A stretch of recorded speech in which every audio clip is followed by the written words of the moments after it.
Bismillahirrahmanirrahim. Alhamdulillahi rabbil alamin. Wassalatu wassalamu ala al-habibil mustafa Abil Qasim Muhammad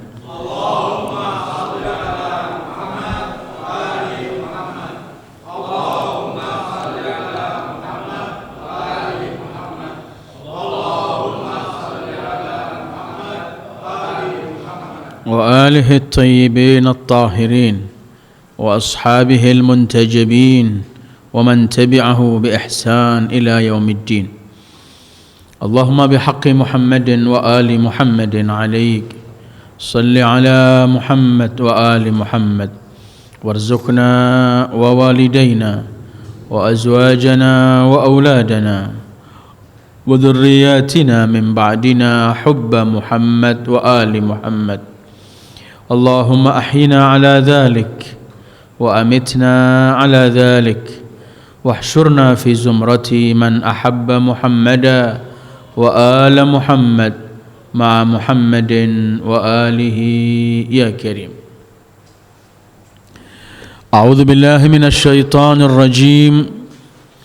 ومن أحسن قولا ممن دعا إلى الله وعمل صالحا وقال إنني من المسلمين ولا تستوي الحسنة ولا السيئة ادفع بالتي هي أحسن فإذا الذي بينك وبينه عداوة كأنه ولي حميم وما يلقاها إلا الذين صبروا وما يلقاها إلا ذو حظ عظيم وإما ينزغنك من الشيطان نزغ فاستعذ بالله إنه هو السميع العليم.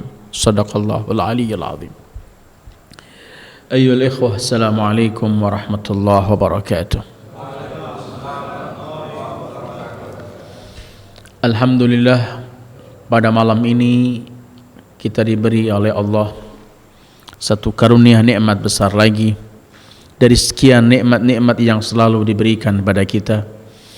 Malam ini kita awali pengajian rutin kita setelah sekian lama libur dari sebelum Ramadan dan sampai malam ini kita mulai. Mudah-mudahan kajian demi kajian yang pernah kita lakukan di tahun-tahun bahkan bulan-bulan sebelumnya insya Allah merupakan kajian yang membawa manfaat dalam kehidupan kita.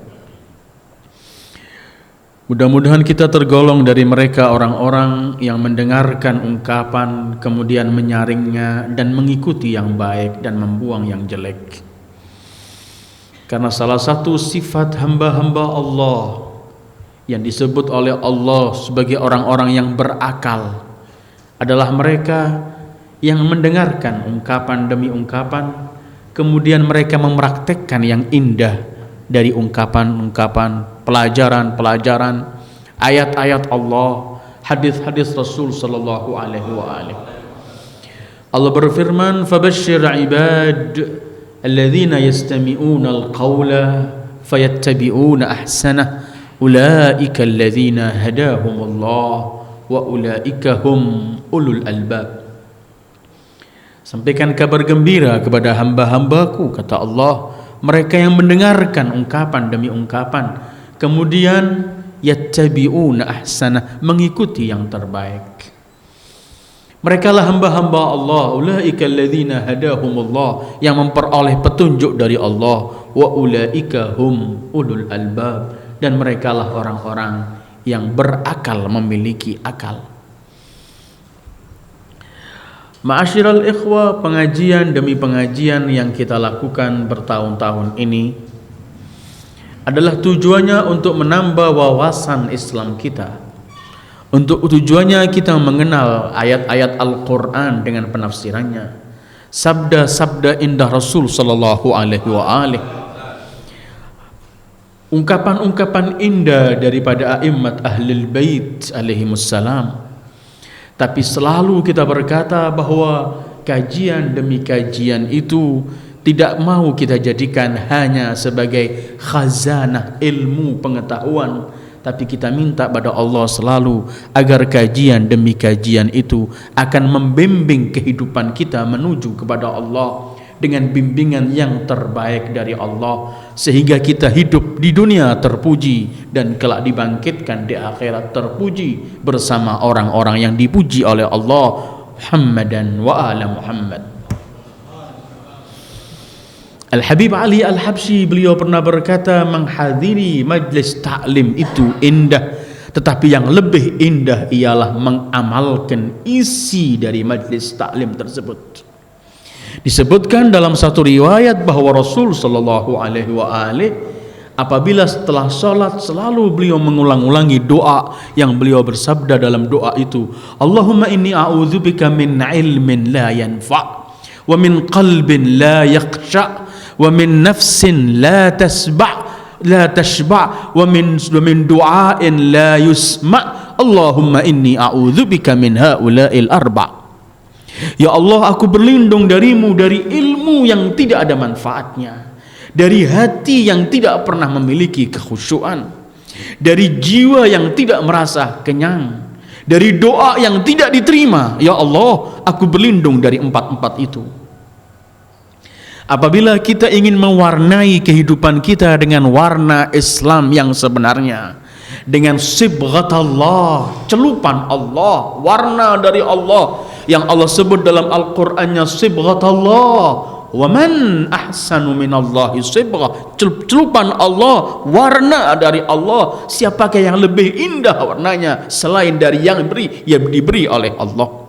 Apabila kita ingin mewarnai kehidupan kita dengan warna Islami yang dibawa oleh Sayyidil Wujud Muhammad sallallahu alaihi wasallam, maka empat masalah yang diminta Rasul itu harus selalu kita berlindung dari Allah agar tidak ada dalam kehidupan kita. Jangan pernah kita memiliki ilmu tidak membawa manfaat. Jangan pernah kita memiliki hati yang tidak bisa membawa kekhusyuan kita kepada Allah. Jangan pernah kita memiliki jiwa yang tidak merasa kenyang, selamanya merasa kurang dan menganggap dirinya tidak memperoleh sesuatu dari Allah, sementara sekian banyak nikmat demi nikmat yang Allah berikan. Dan berlindung pula jangan sampai kehidupan kita diwarnai dengan doa yang selalu kita minta tapi tidak didengar oleh Allah. Wa na'udzubillah. Ma'asyiral muslimin, Ramadan telah berlalu, tetapi mudah-mudahan jiwa Ramadan, jiwa taqarrub kita kepada Allah dalam bulan Ramadan tidak berlalu dengan lalunya bulan suci itu. Mudah-mudahan jiwa Ramadan itu tetap akan hidup bersama kita sepanjang 11 bulan berikutnya dalam rangka mendekatkan diri kepada Allah, dalam rangka mengambil terus bekal untuk kita bawa menuju kepada Allah. Orang pernah berkata, kun rabbaniyan wala takun ramadhaniyan. Jadilah kamu hamba Allah yang rabbani, yang selalu ingat kepada Allah, yang selalu menganggap ketentuan Allah harus kita lakukan, yang selalu menganggap bahwa hukum Allah harus saya lakukan, yang selalu meyakini bahwa larangan Allah harus saya tinggalkan. Harus kita jadikan kehidupan kita hidup rabbani, diwarnai dengan ketentuan Allah. Jangan jadi manusia yang cuman Ramadan saja dekat kepada Allah, hilang Ramadan, hilang semuanya. Wa na'udzubillah. Allah tidak disembah hanya di bulan Ramadan. Quran tidak dibaca hanya di bulan Ramadan. Pendekatan diri kepada Allah bukan hanya di bulan Ramadan, tetapi Ramadan adalah waktu Allah memberikan pada kita kesempatan untuk mentraining diri agar sukses juga di luar Ramadan. Karena itu, kun rabbaniya wala takun ramadhaniya. Apabila Quran kita baca di bulan Ramadan, bukan berarti nasib Al-Quran berdebu lagi setelah bulan Ramadan. Kalau kita berbelas kasih dengan sesama hamba Allah di bulan Ramadan karena ingin memperoleh pahala yang besar dari Allah, bukan berarti di luar Ramadan kita cuh tak acuh dengan sesama hamba Allah. Apapun yang kita lakukan di bulan Ramadan dalam rangka untuk memperoleh hadiah besar dari Allah di bulan yang Allah membagi-bagikan hadiahnya dan bonusnya, maka kita selalu mengamalkan agar dengan niat yang sama, agar selalu kita memperoleh hadiah dan bimbingan dari Allah. Ayoul ikhwah, saya anggap juga belum terlambat kalau saya tetap mengatakan minal aidin wal faizin kullu amin wa antum bi khair. Malam ini saya belum akan masuk dalam pelajaran tafsir. Mungkin minggu depan kita akan meneruskan tafsir Al-Baqarah. Malam ini kita akan berhenti sejenak dengan beberapa riwayat hadis Rasulullah, dan kemudian kita melihat hal ehwal sesama kita kaum muslimin hari-hari ini. Karena Al-Imam Ali bin Abi Thalib, beliau pernah menyebutkan dalam salah satu ungkapan beliau, la budda lil aqili min thalath. Setiap orang yang berakal harus memiliki 3 hal. La budda lil aqili min thalathin.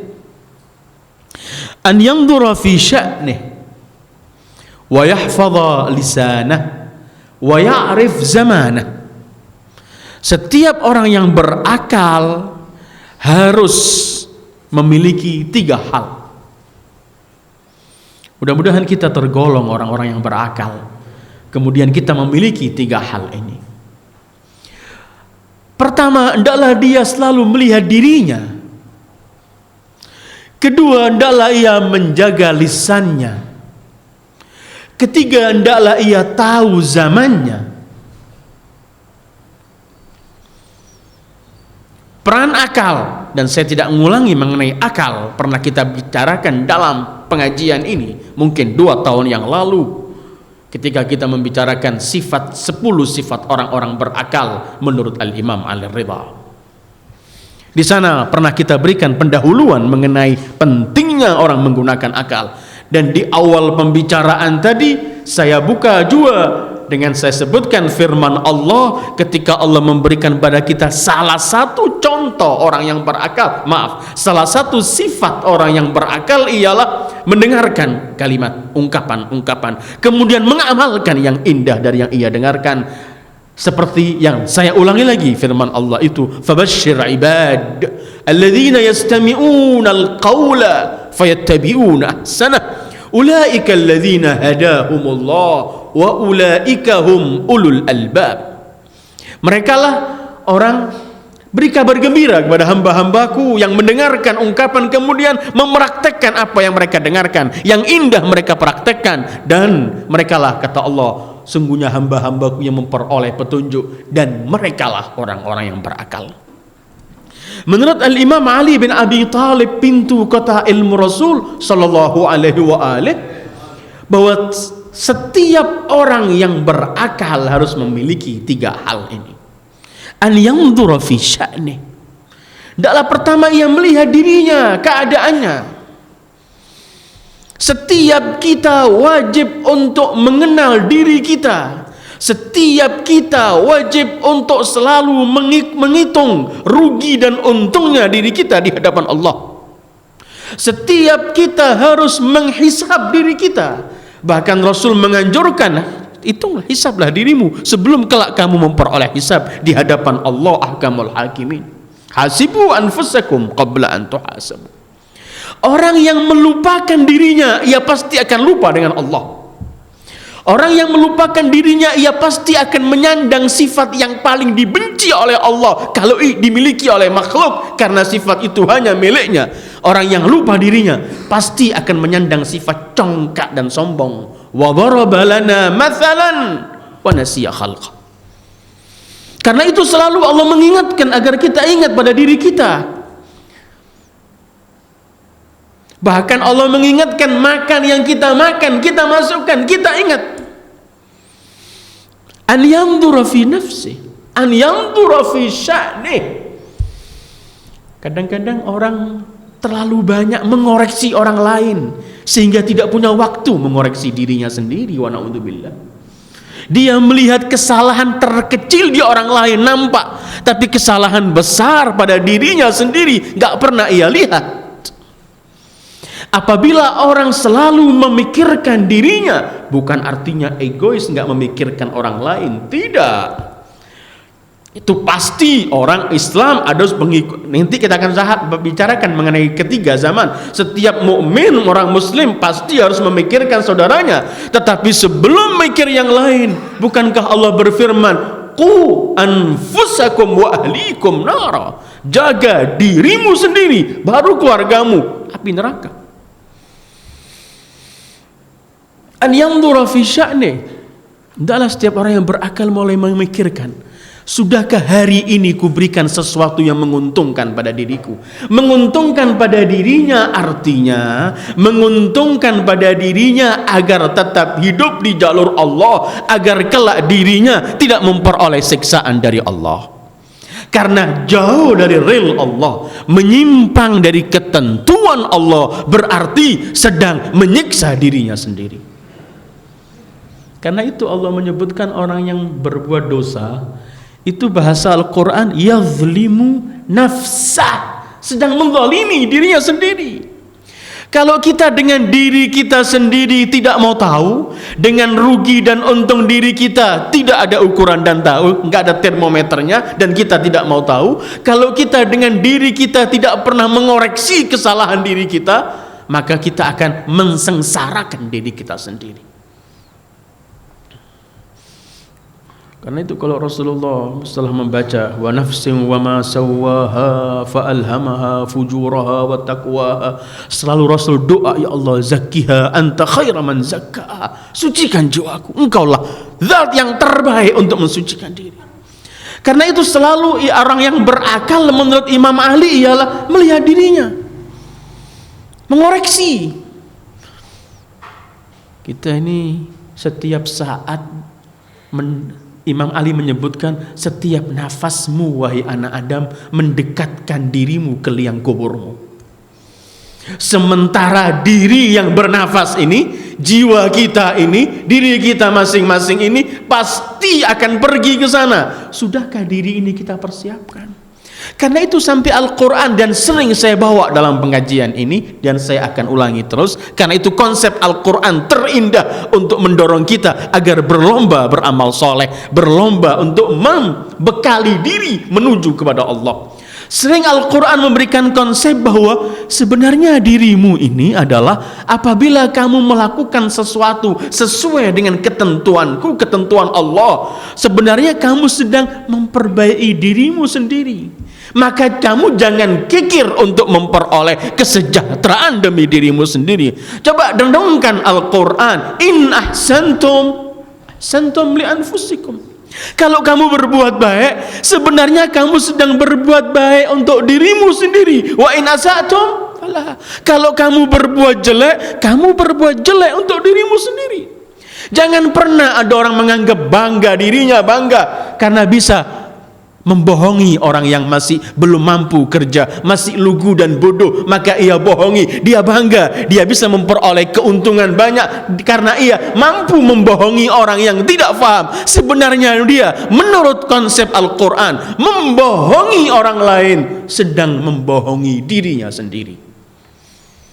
Kalau dia membantu orang lain, memberikan kebaikan kepada orang lain, sebenarnya ia sedang memberikan kebaikan untuk dirinya sendiri.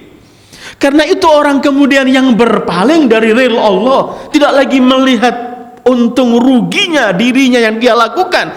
Itu orang yang yazlimu nafsa, menurut bahasa Al-Quran, orang yang sedang mendolimi dirinya sendiri.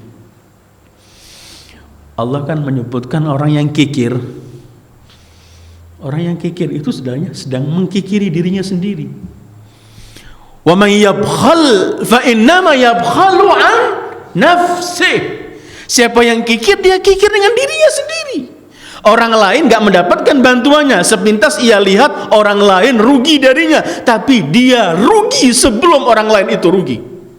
Seperti kalau ia membantu, ia sepintas melihat yang dibantu memperoleh bantuan dari dia, tapi sebenarnya dia sedang membantu dirinya sendiri sebelum orang lain.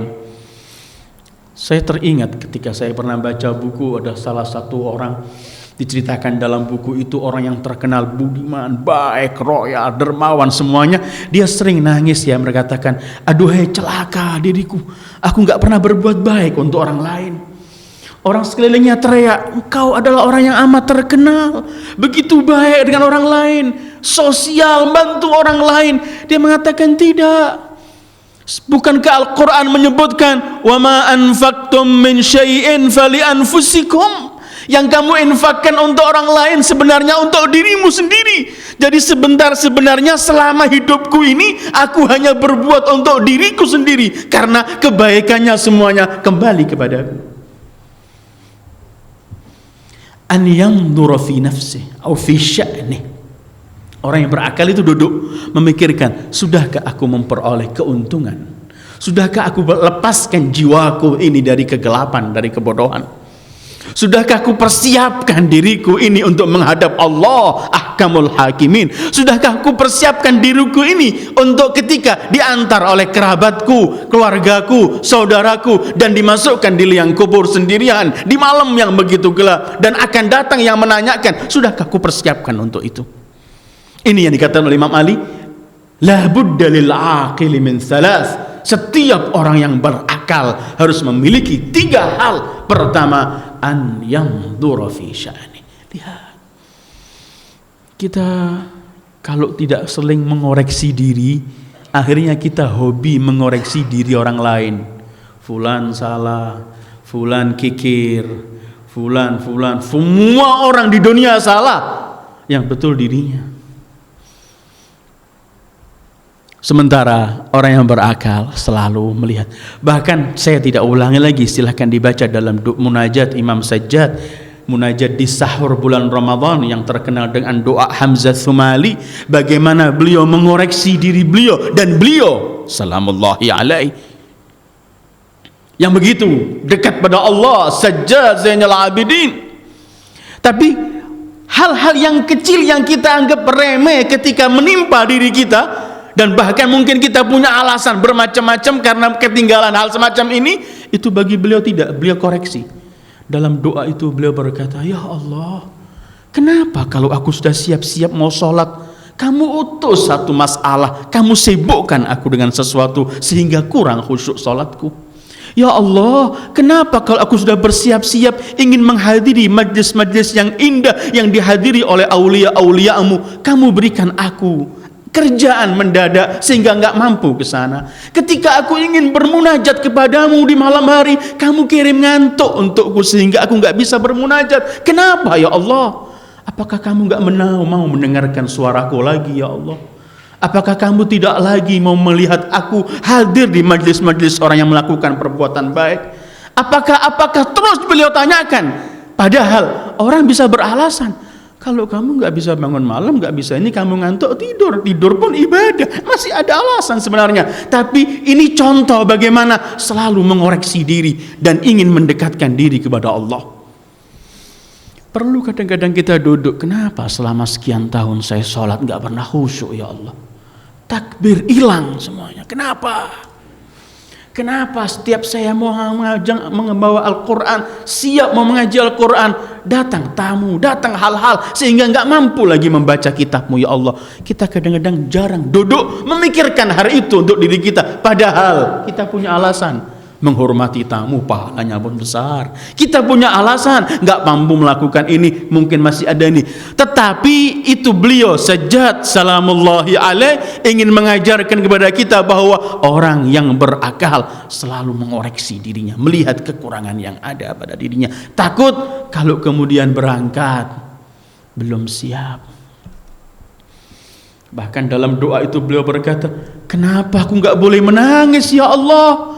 Bukankah ketika mereka, keluargaku, membalak-balikkan badanku ketika mereka memandikan jenazahku, aku enggak mampu lagi memiliki sesuatu?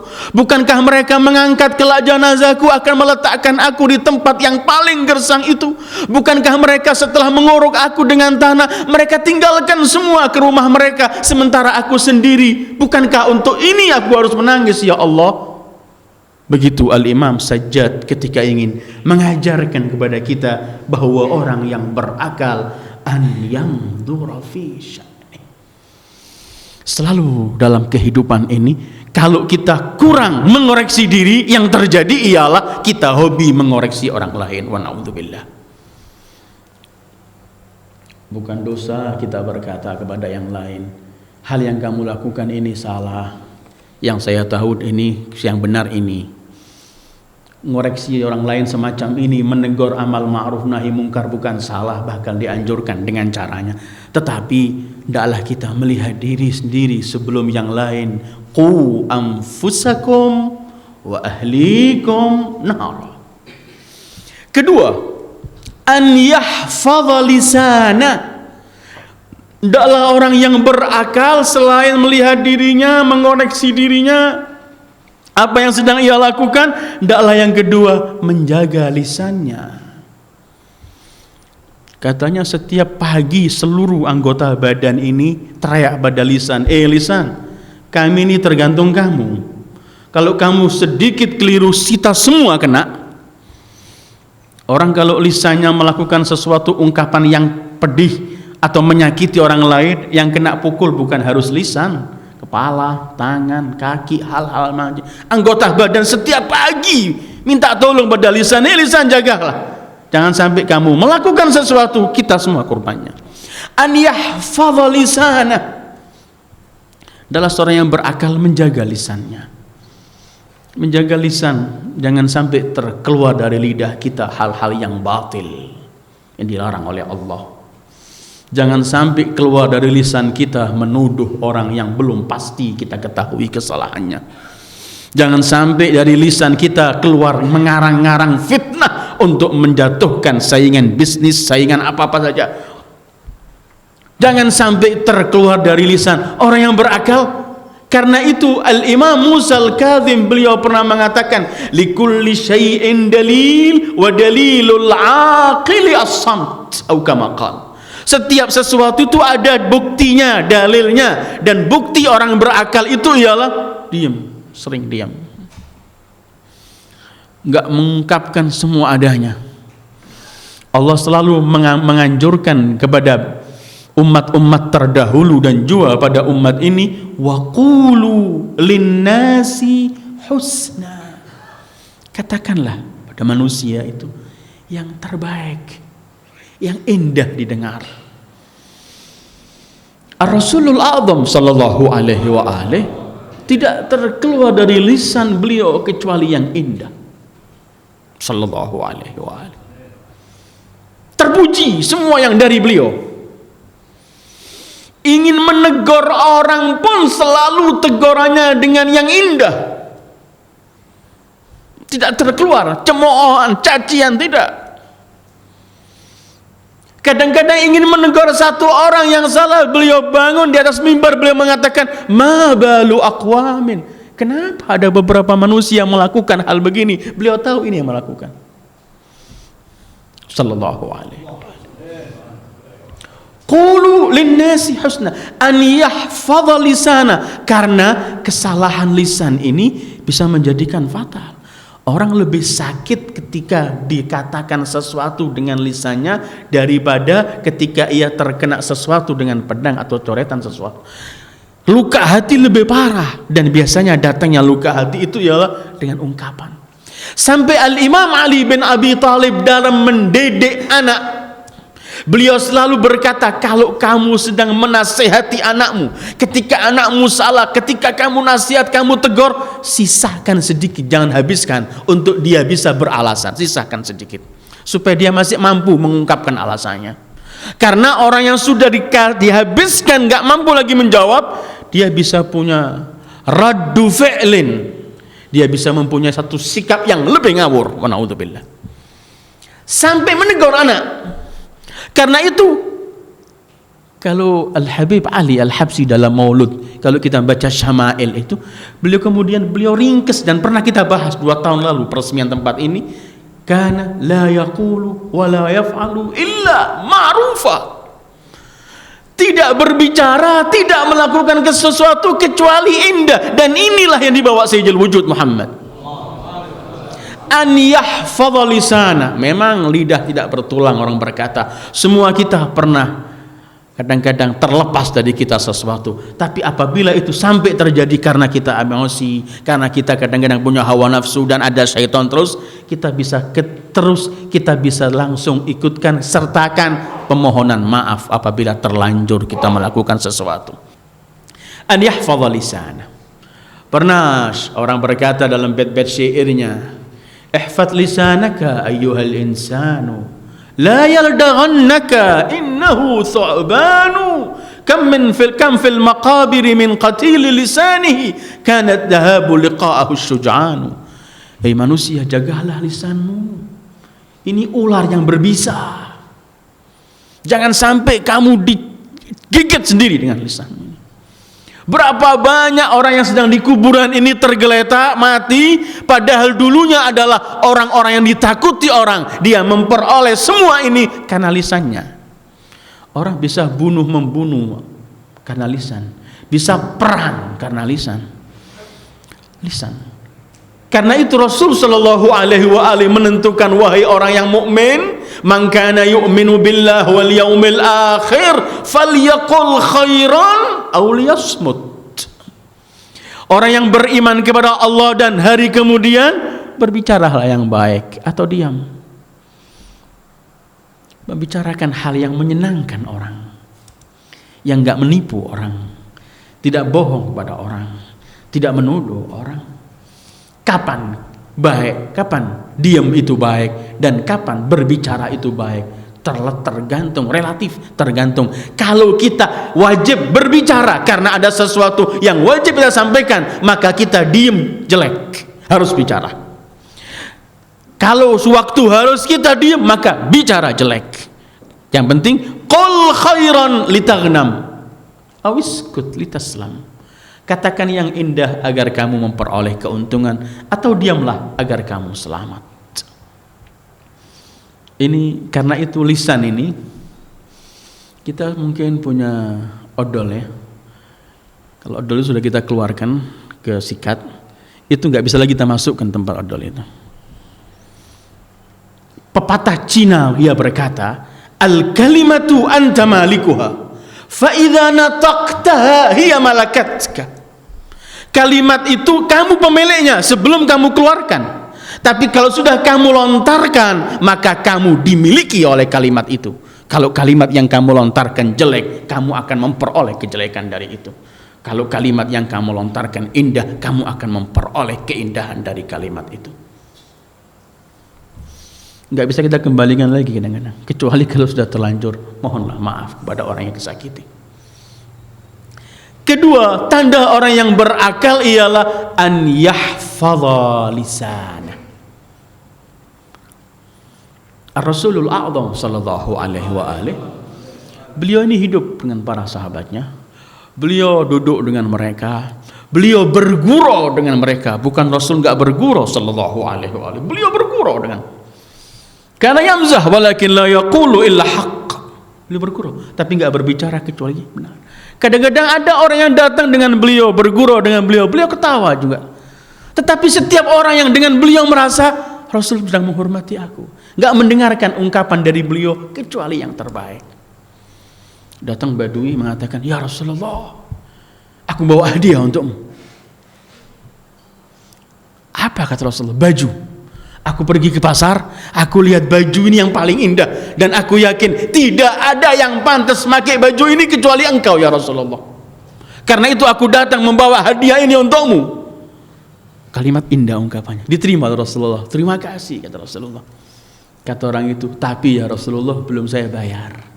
Tolong kamu bayar sendiri harganya baju ini. Fadhahika sallallahu alaihi wa alihi. Beliau ketawa senyum. Kemudian beliau juga mengungkapkan kalimat yang indah.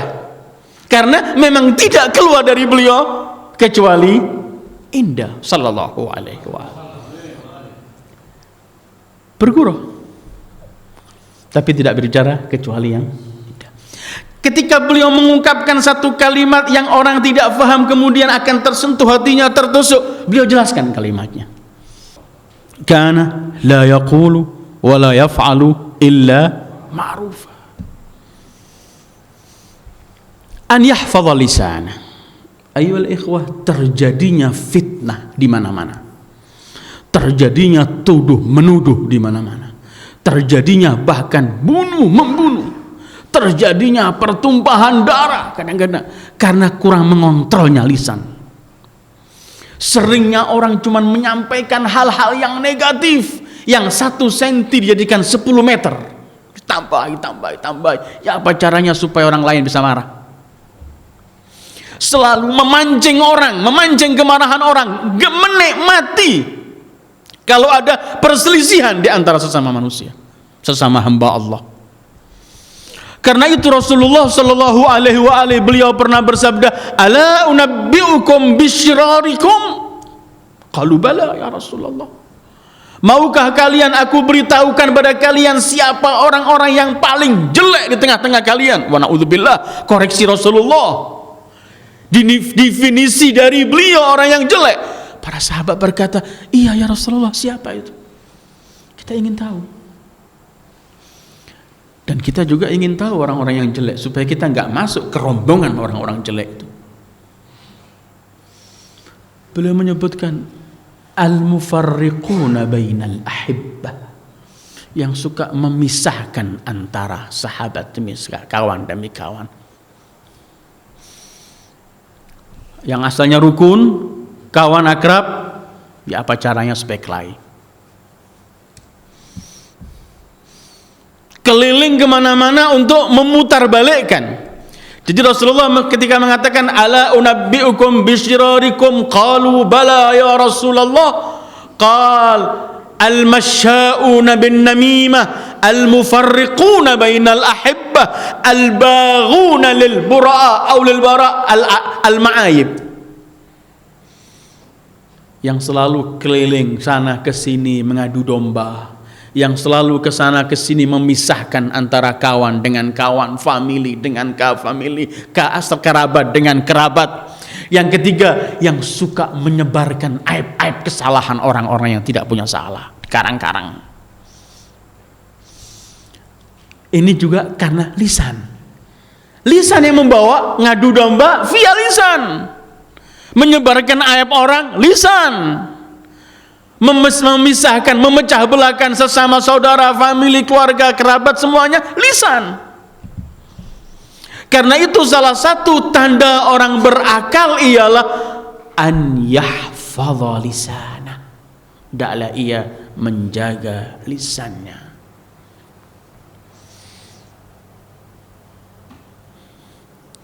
Ketiga, wa an ya'rifa zamana. Salah satu tanda orang berakal ini ialah hendaklah ia tahu zamannya, tahu situasi yang dia sedang hidup di zaman itu. Ketika kita orang yang berakal harus memiliki ini. Orang yang buta keadaan di zaman yang ia hidup, ia akan dilipat oleh penghuni zaman itu. Karena dunia ini nggak pernah lepas. Ada zaman yang lampau, ada zaman sekarang, ada zaman yang akan datang. Ini zaman. Kita mengkaji hal-hal di zaman lampau supaya zaman sekarang kita tidak mengulangi kesalahan-kesalahan yang terjadi di zaman lampau. Atau mengamalkan keindahan-keindahan yang pernah dipraktekkan di zaman lampau untuk zaman kita sekarang. Kemudian kita rangkum zaman kemarin yang sudah lalu dengan zaman sekarang untuk kita pikirkan zaman yang akan datang. Semua ada tuntunannya. Bahkan Imam Ali ketika mengajarkan kita untuk mendidik anak kita, didiklah anakmu yang sesuai dengan zamannya, bukan zamanmu. Harus dikenalkan. Kalau kita nggak belajar dari zaman yang lampau, Kita akan gagal di zaman sekarang dan kita akan buta di zaman akan datang. Ayoul ikhwah, musuh-musuh Islam orang barat itu sudah punya pegangan apa yang akan dilakukan untuk kaum muslimin 10-20 tahun yang akan datang. Yang terjadi sekarang ini bukan kerjaan hari ini. Ini sudah mereka rancang begitu jauh. Orang harus tahu zamannya sehingga dia berbicara dengan lisan zaman itu, dia berbicara sesuai dengan keadaan zaman itu, dan agar dia tidak dilipat oleh keadaan karena dia buta zaman. Sekarang kita hidup di zaman wa na'udzubillah serba krisis. Apalagi negeri yang kita cintai ini, nggak ada sesuatu, semua krisis. Apapun yang kita bicarakan, kita menemukan adalah keadaan zaman yang sangat-sangat mengkhawatirkan. Kalau kita tidak hati-hati di zaman ini, kita gagal. Wa na'udzubillah, anak keturunan kita akan lebih gagal. Coba kita lihat zaman sekarang, agar kita kemudian mohon kepada Allah tergolong orang-orang yang berakal. Zaman sekarang ini, dunia non-Islam dan non-muslimin di dunia semua ini sedang mengeroyok muslim Islam. Ini yang dikatakan Rasulullah, nanti mereka kalian akan seperti satu wadah, semua bangsa mengeroyok kalian. Semua kakesah seperti talam nasi gitu, semua dikelilingi orang. Ketika Rasul menyampaikan ini pada sahabatnya, para sahabat teriak, amin qillati nahnu yaumaidin ya Rasulullah. Apakah karena kesedikitan kita saat itu? Apakah karena kita minoritas saat itu sampai kita dikelilingi oleh musuh-musuh? Kata Rasulullah, la, bal antum yaumaidin katsirun walakinnakum ghusaa'un ka ghusaa'is sail. Antum saat itu banyak, mayoritas menjadikan orang yang banyak sekali pengikut Islam ini, tapi kalian bagaikan buih, nggak berarti. Terus Rasul mengatakan, karena saat itu kalian kena penyakit al-wahn. Qila wa mal wahnu ya Rasulullah. Para sahabat tanya, penyakit wahan itu apa ya Rasulullah? Kata Rasulullah, hubbud dunya wa karahiyatul maut. Cinta dunia dan takut mati. Orang ketika cinta dunia dan takut mati, jangan berbicara keluarga, kerabat, kawan, sahabat, agamanya ia akan jual demi memperoleh dunia. Kita sekarang hidup di zaman semua sebab sudah siap ngeroyok.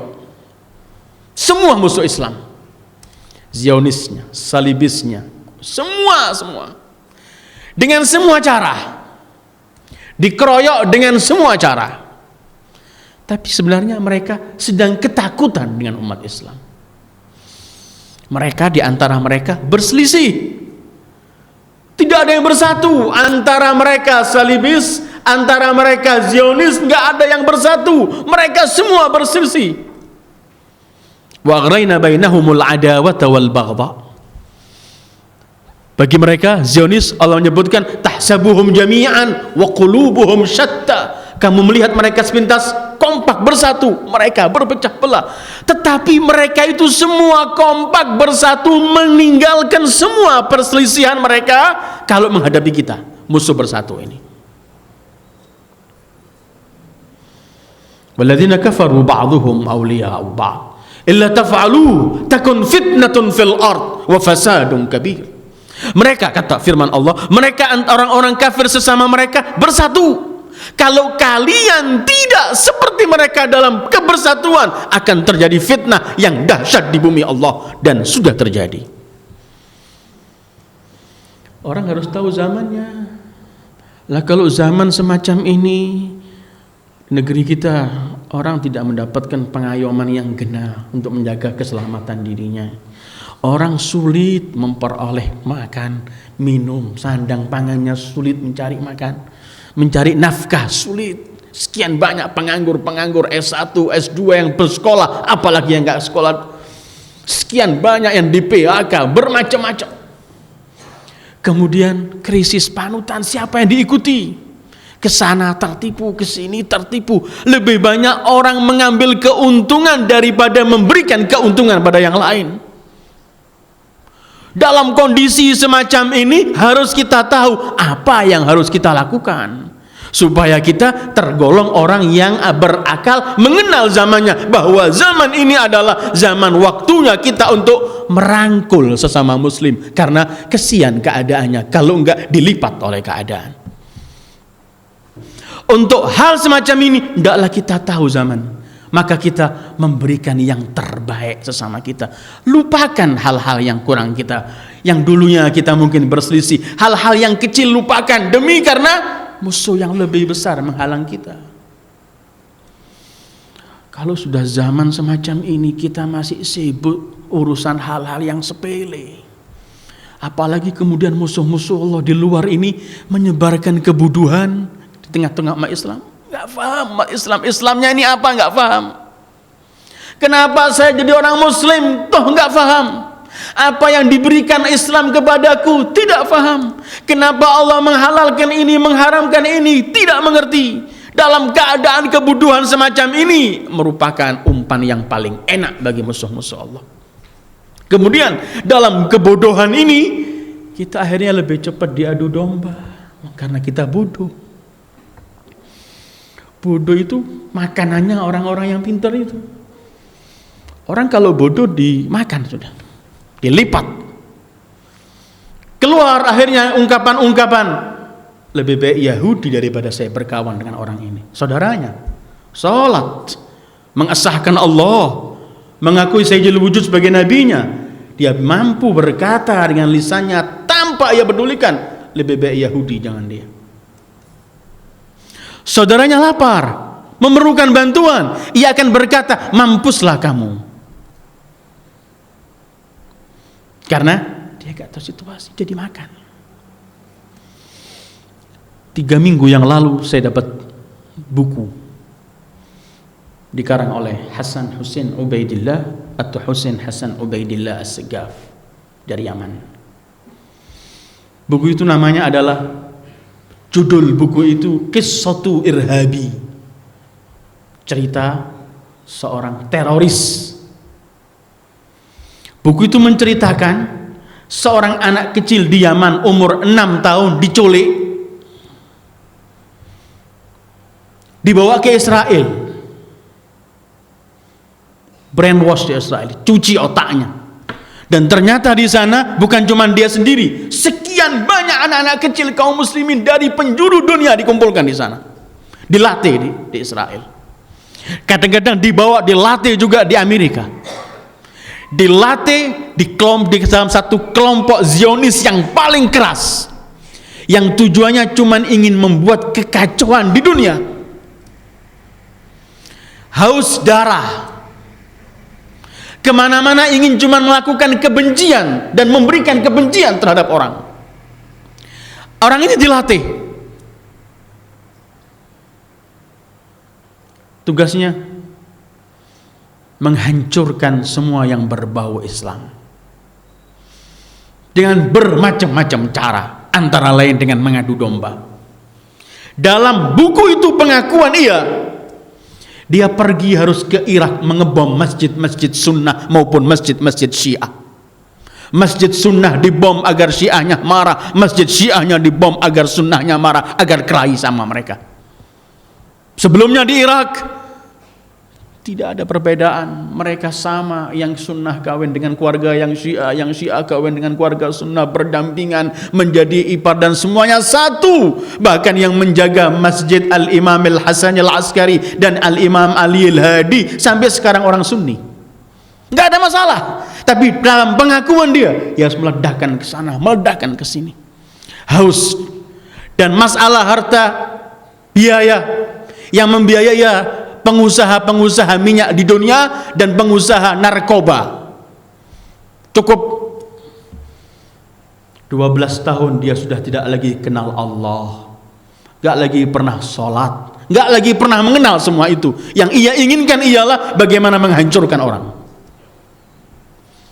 persis dan petunjuk Allah selalu datang. Persis dia harus melakukan tugas peledakan di Masjid Al-Imam Musa Al-Kadhim. Di buku itu dikatakan, iya, orang ini ketika harus meledakkan Masjid Al-Imam Musa Al-Kadhim dengan target harus salat maghrib mematikan sekian ratus yang ada di masjid. Ketika ia masuk, ia mendengarkan azan, kemudian melihat orang bergegas untuk sholat, datanglah petunjuk dari Allah. Menangis ia, ingat 12 tahun yang lalu ketika ia masih dibawa oleh datuknya pergi ke masjid, melarikan dengan cara sulit. Di buku itu disebutkan semuanya sampai ia mampu melepaskan diri dan menceritakan semua hal ini terjadi. Dan ini bukan cuma di sana, di negeri ini dan di negeri setiap kaum muslimin mayoritas musuh-musuh semacam ini ada. Baca buku Mudzakirat Mr. Hanford atau catatan Mr. Hanford yang ketika ingin, orang Inggris yang ketika punya tugas untuk menghancurkan khilafah Turki. Sebelum sekian puluh tahun khilafah itu hancur, dia sudah kerja, dia masuk Islam, dia datuk ke sana, dia mengadu domba antara muslimin dan semuanya. 13 tahun lebih ia bertugas keliling dari negeri ke negeri untuk menghancurkan khilafah Turki. Dengan dia mengatakan, sekarang kita kerja hancurnya khilafah ini 100 tahun lagi atau kapan terserah, yang penting kita usaha untuk menghancurkan. Ketika Mr. Hanford dalam catatannya, bukunya mungkin diterjemahkan, Mudzakirat Mr. Hanford atau catatan Mr. Hanford, ketika ia pulang ke Inggris selesai tugasnya selama sekian belas tahun, atasannya berkata, Mr. Hanford, yang kami utus seperti Anda ini untuk merusak kaum muslimin dan dunia Islam seperti Anda ini, kami memiliki 5.000 manusia. Zaman itu, zaman sekarang ketika kaum muslimin mulai punya kekuatan, coba kalau kita rajin. Saya harap juga saya menasihati diri saya dan antum semua, jangan kita cuma melihat keadaan kita bangun pagi, tidur, makan lagi, selesai. Coba kita lihat dunia luar, muslimin di luar. Coba rajin baca surat kabar, lihat internet, lihat keadaan kaum muslimin. Kalau kita mengikuti apa yang di luar sana dan semua kerusakan yang ingin ditumpahkan kepada kita kaum muslimin, kita akan gak ribut lagi dengan hal-hal yang kecil. Nggak perlu saya berdebat ketika ada orang mengkafirkan saya karena saya hobi maulud, karena saya hobi tahlil, karena saya hobi ziarah kubur, saya dikafirkan. Dan ini banyak kita sering mendengarkan hal-hal semacam ini. Kita nggak perlu ribut dengan ini. Kita cuma mengatakan, Anda yang mengkafirkan saya sebenarnya punya dalil. Sebenarnya sudah tidak ada lagi waktu untuk kita saling menghujat sementara kita diadu domba. Belum lagi ayyuhal ikhwah. Dan ini mungkin masih hari pendahuluan kita. Saya masih ingin dengarkan satu cerita lagi yang terjadi. Ketika saya ke Malang 20 atau 25 hari yang lalu setelah Lebaran, saya berjumpa dengan kawan lama saya. Dia baru kembali dari Yaman, sebulan ia di sana. Ia menceritakan bahwa sepupu dia yang di sana punya kawan. Kawannya cerita, berapa waktu yang lalu, berapa bulan yang lalu datang beberapa utusan pergi dari Mesir datang ke Yaman untuk keliling dakwah dari masjid ke masjid, dari haflah ke haflah. Sepupu kawan saya ini, dia menceritakan, aku yang beri guide-nya, yang mengawal, mengantarkan dia kemana-mana selama 3 minggu. Bawa qala Allah, qala Rasul, nasihati kaum muslimin. Kadang-kadang mengadu domba sedikit hal-hal yang dibawa. Selama 3 minggu keliling ini muballigh, beberapa orang. Setelah 3 minggu selesai keliling di Yaman, orang Mesir ini berkata kepada yang mengawal dia selama 3 minggu ini, udah cukup akrab 3 minggu bersama mereka. Salah satu ketua mereka berkata, kami akan pulang, ini alamat kami di Mesir. Sewaktu-waktu kalau Anda pergi ke Mesir, silahkan pergi, hubungi kami akan atur semuanya. Kami akan bangga menjadi tuan rumah sebagai Anda juga menerima kami di negeri Anda. Pulang. Beberapa lama orang yang mengawal ini, dia juga menganggap nggak bakal dia pergi ke Mesir, tapi diambil saja alamat itu. Tapi subhanallah, ada ketentuan Allah yang lain. setelah beberapa bulan sekian lama, ada salah satu keluarganya, orang ini sakit yang harus berobat ke Mesir. Maka ia pergi ke Mesir mengantarkan kerabatnya. Sampai diletakkan di rumah sakit, tempat pengobatan semua, dia ingat alamat itu. Dia ambil lagi dari dompetnya, dia lihat, dia telepon. Yang menerima seorang wanita, perempuan. Dia tanya nama orang ini, dia bilang benar, saya sekretarisnya, kata wanita itu. Kata dia, saya mau datang ke kantor itu, silahkan. Apakah Anda bos Anda? Ada. Ketika sampai di kantor, setelah bayar taksi dia masuk, dilihat sesuai alamat, nomor semuanya, dia masuk, menemukan kantor yang mewah. Begitu dia masuk, menemukan sekretaris yang pakai hanya you can see dan celana pendek yang ketat wanita itu. Dia mulai tidak percaya. Ini kantor ulama yang saya terima, yang saya ajak keliling. Dia tanya kembali, benarkah ini tempatnya fulan-fulan? Kata wanita, sekretaris itu benar, dan dia di dalam. Dia tidak percaya sebenarnya, tapi dia duduk, kemudian dia berkata, saya mau ketemu. Kata sekretaris wanita itu, siapa Anda? Dikenalkan dirinya, saya dari Yaman ini. Kata sekretaris itu, saya masih ada tamu bos saya, sebentar lagi. Kalau tamunya keluar, silahkan Anda masuk. Tapi akhirnya sekretaris itu masuk, memberitahu ke dalam, keluar lagi, dia berkata, tunggulah. Kalau tamu ini keluar, silahkan Anda masuk. Tidak lama, sekitar 10 menit, keluarlah tamu yang dalam kantor itu, Mas dipersilahkan masuk. Ketika ia masuk, ia pun surprise, heran. Dia lihat orang ini bukan penampilan ulama lagi, dengan kaos, dengan celana pendek, dengan kantor yang mewah. Dia tercengang, apakah Anda? Iya, tenang, disambut aku yang selama ini 3 minggu bersamamu. Ketika ia duduk, ia lihat di belakang meja kantornya yang mewah itu, salib besar.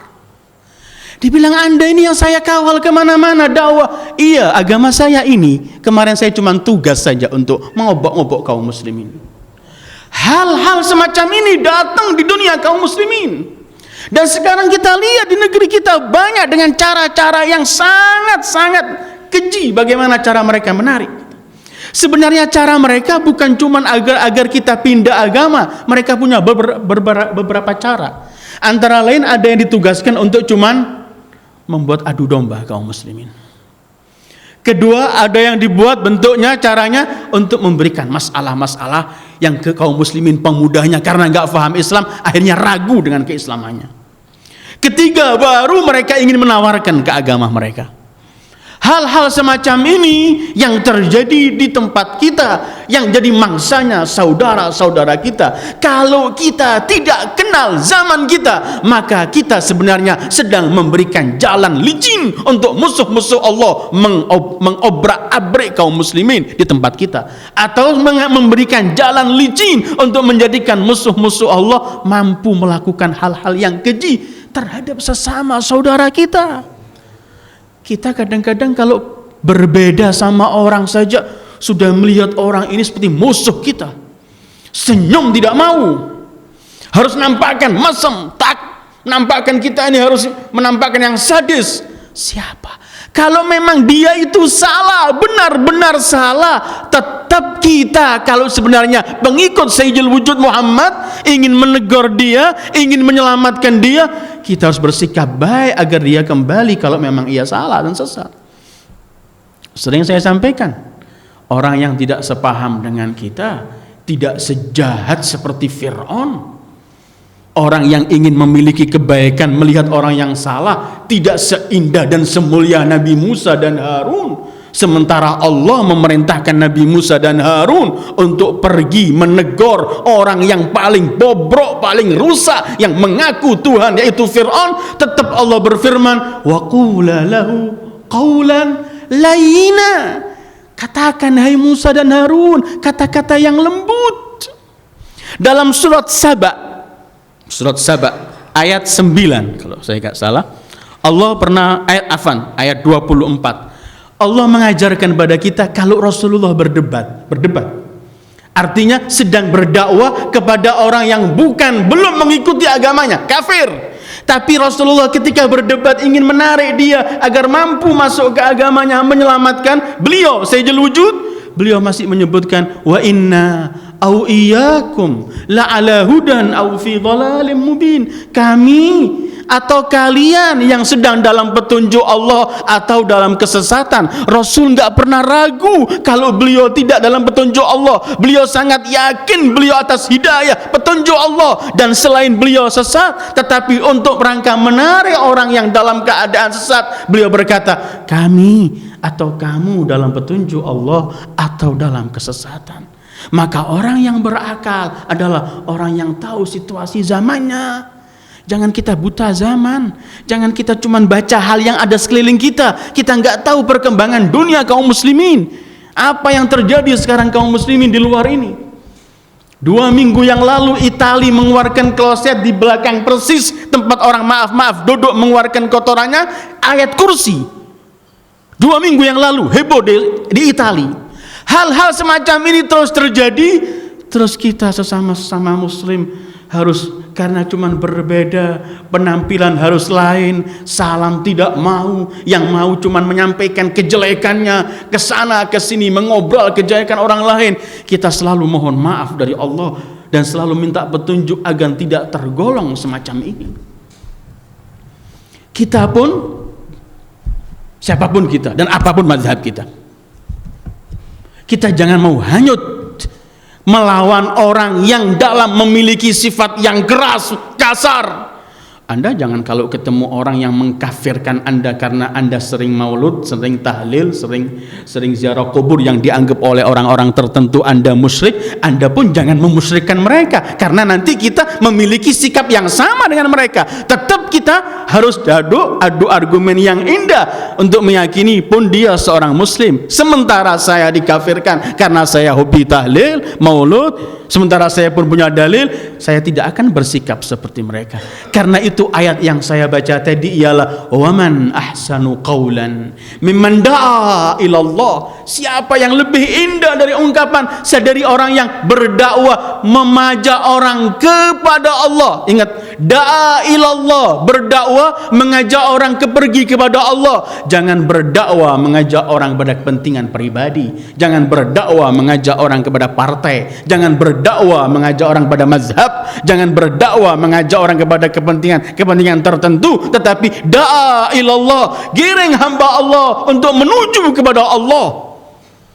Wa man ahsanu qawlan mimman da'a ilallah wa amila salihan. Dan ketika berdakwah membarangi dirinya, menyertakan amal soleh, tidak cuma pandai berbicara tapi dia tidak melakukan amal perbuatannya. Da'a ilallah wa amila salihan, melakukan perbuatan-perbuatan yang soleh. Termasuk bukan soleh kalau kita mensikapi orang yang kasar dengan kita, kita memiliki sifat yang sama, artinya kita nggak memiliki perbedaan dengan dia.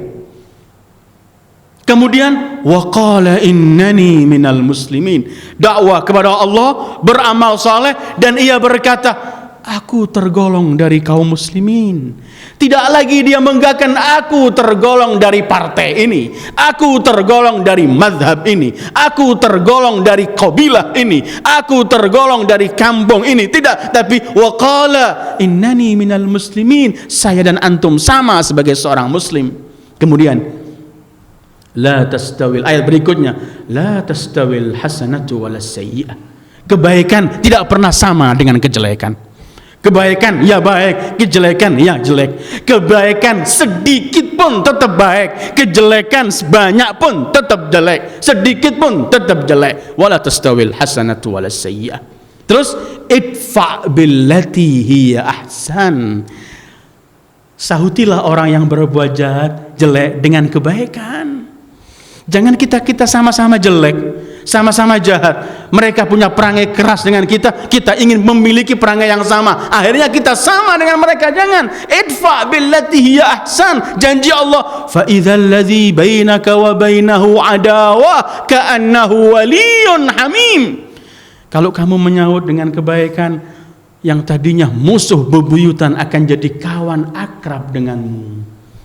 Tetapi hadirin yang saya muliakan, ini konsep mudah dibicarakan, sulit dipraktekkan. Karena itu Allah mengakhiri firman-Nya, wala yulaqqaha illa alladzina sabaru wala yulaqqaha illa dzu hadzin azim. Enggak mampu mempraktekkan semacam ini kecuali orang benar-benar telah memenuhi dirinya dengan kesabaran dan gak mampu mempraktekkan hal semacam ini kecuali orang-orang yang telah mendapatkan keuntungan besar dari Allah. Mudah-mudahan kita tergolong dari mereka yang mampu sabar dan memperoleh keuntungan dari Allah. Idfa' billati hiya ahsan fa idzal ladzi bainaka wa bainahu adawah ka'annahu waliyyun hamim. Karena kadang-kadang kita memusuhi orang dari yang kita lakukan malah menjadi orang lain simpati dengan yang kita musuhi. Orang yang mazlum, yang teraniaya itu selalu mendapatkan simpati dari orang yang waras.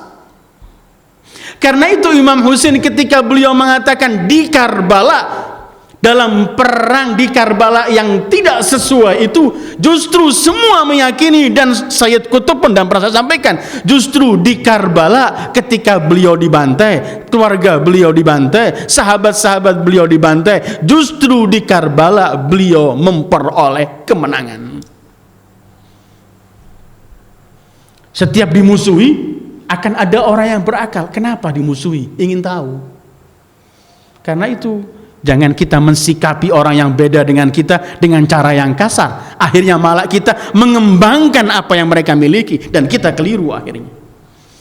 Ayyuhal ikhwah, saya ulangi lagi, seorang yang berakal menurut Imam Ali harus memiliki 3 hal. Melihat dirinya, menjaga lisannya, dan kenal zamannya. Kalau kita nggak kenal zaman, kita akan dilipat oleh keadaan.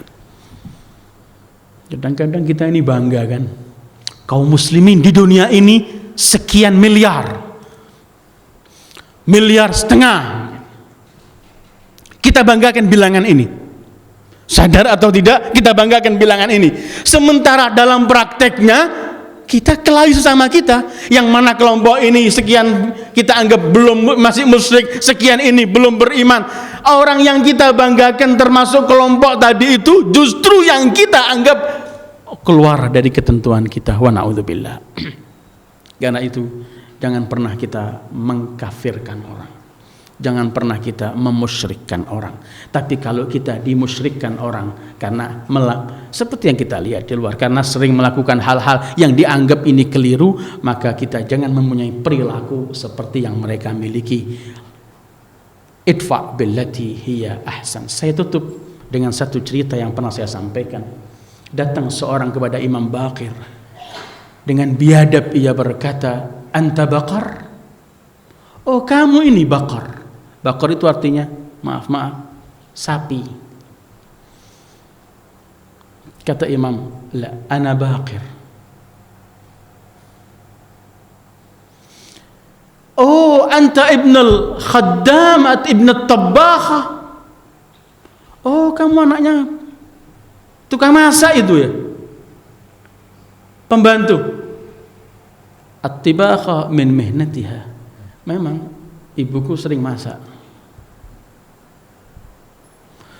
Kamu anak wanita yang keji, jelek itu. Sudah bilang sapi, bagar, tukang masak. Tabbakha, khadimah, bukan artinya tukang masak itu kalimat yang indah, bukan. Sana waktu itu pelecehan.